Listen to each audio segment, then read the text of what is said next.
प्रदेशका अधिकार क्षेत्रहरू, प्रदेशको राजस्वको दायरा र चाहिँ स्रोतहरू, यी सबै कुराको आकलनपछि अहिलेसम्म भएको चाहिँ नीति कार्यक्रममध्ये उत्कृष्ट छ भन्ने हाम्रो बुझाइ हो। र हामीले यो नीति कार्यक्रम ल्याउँदाखेरि प्रदेशको सामर्थ्यभित्रबाट ल्याएका छौँ।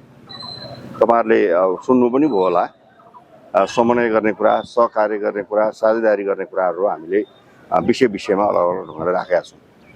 र यो प्रदेशको आइरहँदाखेरि अहिले हामीले चाहिँ सडक, पुल, पूर्वाधार त हाम्रा प्राथमिकताभित्र पर्छन् नै, तर त्योभन्दा भिन्न विषयहरू हामीले कृषिलाई चाहिँ वन क्षेत्रलाई, कृषिलाई, उत्पादनलाई प्रोत्साहन गर्ने खालको नीति लिएका छौँ। हामीले पर्यटन प्रवर्धनको लागि उच्च प्राथमिकता दिएका छौँ।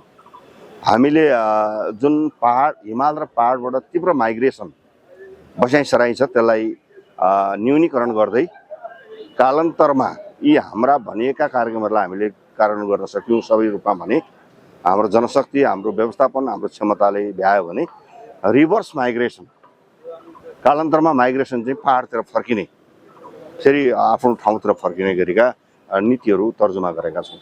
यो हाम्रो कुनै लहरमा कुनै अहिले एआईलाई सोध्ने, एआईले भन्ने, त्यही लेख्ने खालको चलन छ, त्यो होइन।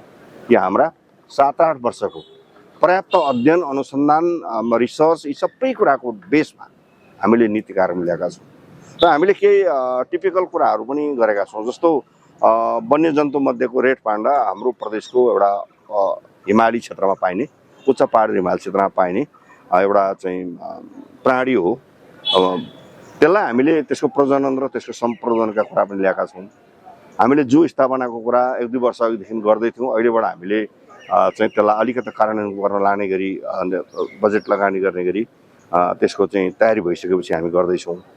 हामीले कृषि उत्पादनहरूलाई को अभाव हुन नदिन, खाद्य सुरक्षाको ग्यारेन्टी गर्न, खाद्य प्रविधिको चाहिँ के अरे खाद्य उत्पादनका लागि प्राथमिकताहरू तय गरेका छौँ। हामीले वन्यजन्तु, वनस्पति लगायतका सबै क्षेत्रबाट चाहिँ एउटा वातावरण अनुकूल बनाउने र यसको माध्यमबाट पर्यापर्यटनको विकास, राष्ट्र अभिवृद्धि र हाम्रो कोशी प्रदेश चाहिँ एउटा सुन्दर प्रदेशको रूपमा विकास गर्ने गरेको हामीले यो नीति तर्जुमा गर्न लागेका छौँ भन्ने लाग्छ मलाई। आज टेबल गर्दैछौँ र भोलि पर्सि छलफल भएपछि पारित हुन्छ र हामी असारभित्र यसको कार्यान्वयन कार्यविधिहरू बनाएर साउनबाट कार्यान्वयनमा जाने र साउनबाट कार्यान्वयनमा जाँदा विगतका वर्षहरूभन्दा बढी रिजल्ट ओरिएन्टेड हुने गरी, पुँजीगत खर्चमा मात्रै होइन, हाम्रा सबै क्षेत्रहरूमा चाहिँ रिजल्ट ओरिएन्टेड हुने गरी हामी आफ्नो क्षमता पनि अभिवृद्धि गर्दैछौँ। तपाईँहरूले हेर्नुभयो ओएनएमका कुराहरू, हामी असारभित्र ओएनएम सकिसक्छौँ र नयाँ चाहिने जनशक्ति जति हो एटलिस्ट हामीले अनुमान गरेका छौँ 20% जनशक्ति थप्नुपर्छ भनेर।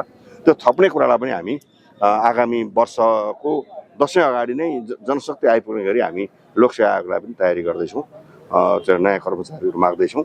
त्यसपछि प्रदेशभित्र उत्पादन हुने काठ, कपडा, तरकारी, अन्न बाली लगायतका कुराहरू यहाँ उत्पादन भएर यहाँको लागि पुग्ने र त्यसलाई हामी आन्तरिक बजार, बाह्य बजार र अन्तर्राष्ट्रिय बजारमा लानको लागि निर्यात प्रवर्धनको कुरामा पनि हामीले ध्यान दिएका छौँ। समन्वयका लागि त्यसको प्रक्रिया सुरु भएको छ। तपाईँहरूलाई एउटा कुरा बताइराखौँ, हामी आगामी असारभित्र यसका सम्पूर्ण विधिहरू बनाउँछौँ। साउन महिनामा हामी नेपालका विदेशमा रहेका कूटनीतिक नियोगका मान्छेहरूलाई यहाँ बोलाएर कुन देशमा कुन हाम्रो उत्पादनहरू जान्छ, त्यसको बजारीकरण कसरी गर्ने, निर्यात कसरी गर्ने, त्यो पनि गर्दैछौँ। र दशैं अगाडि हामी विदेशी कूटनीतिक नियोगका मान्छेहरूलाई पनि यहाँ बोलाएर तिम्रो देशमा यो कुराहरू हुन्छ, तपाईँहरूको देशमा यसको प्रवर्धनमा, निर्यातमा सहयोग गर्नु पर्यो भन्ने खालका कुराहरू पनि गर्दछौँ। यसले के देखिन्छ भने समग्र प्रदेशलाई चाहिँ हामीले अहिले ट्र्याकमा ल्याइसक्यौँ, अब प्रदेश अगाडि बढ्छ, दौडिन्छ भन्ने खालको कुरा हो।